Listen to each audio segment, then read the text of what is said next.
treball que hem de fer els educadors amb la diversitat és, primer de tot, observar-la, conèixer-la, analitzar-la i després formular propostes per treballar sobre aquesta diversitat.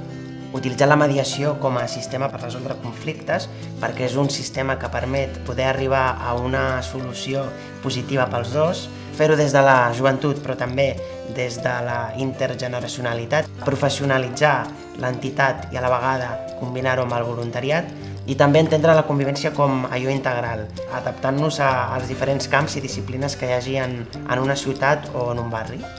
El tractar-se d'una televisió per internet i amb difusió a les xarxes socials permet no haver-se de limitar pensant en prime times.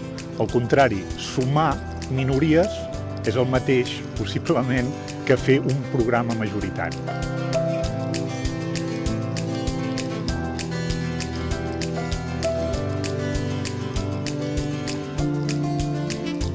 Creiem en administracions locals i comarcals que s'ha de treballar molt els espais comuns de convivència, perquè si volem cohesionar tots els habitants necessitem compartir aquests espais. La nostra cultura ha perdut una mica aquest ús públic del carrer i en canvi altres cultures encara la mantenen. A nosaltres ens agrada emfatitzar això i ho fem a través de l'ús de l'espai públic com a lloc de trobada, no com un lloc de pas per anar de casa al despatx o de casa a la botiga. El futbol és una eina en la qual es pot treballar molt bé sobretot el que és la integració i sobretot el que és el respecte.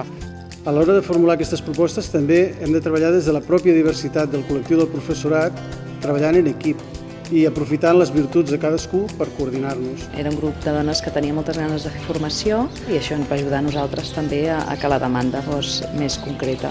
Va facilitar molt el tema també de tenir un equip motivat i l'administració local que aquí ens ho va posar tot molt fàcil.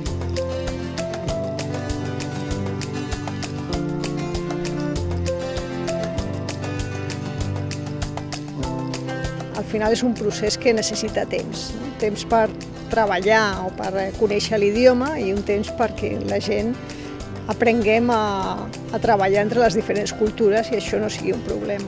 Nosaltres en aquest grup vam actuar bàsicament com a impulsors, per això nosaltres pensem que el repte més important és que aquest grup pugui continuar endavant i que nosaltres com a servei actuem només com a facilitadors de tot allò que elles tinguin ganes de tirar endavant.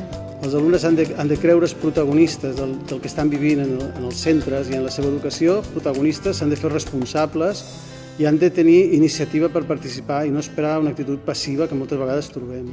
Ens agradaria que el viatge fos a la inversa, és a dir, que siguin els col·lectius, les escoles, els ciutadans, els casals de la gent gran, els que ens vinguessin a buscar per realitzar projectes. És qüestió de temps, no? I de posar ganes entre tots.